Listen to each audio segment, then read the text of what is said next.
So ito po problem.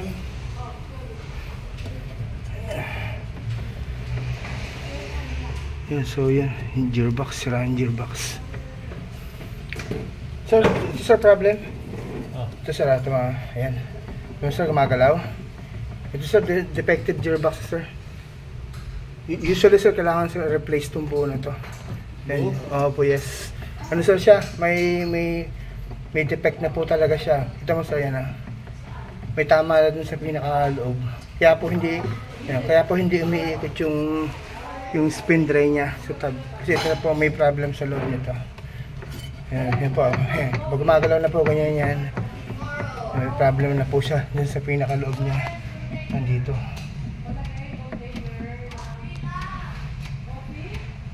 Defective gearbox na po siya. Malala na problem niya.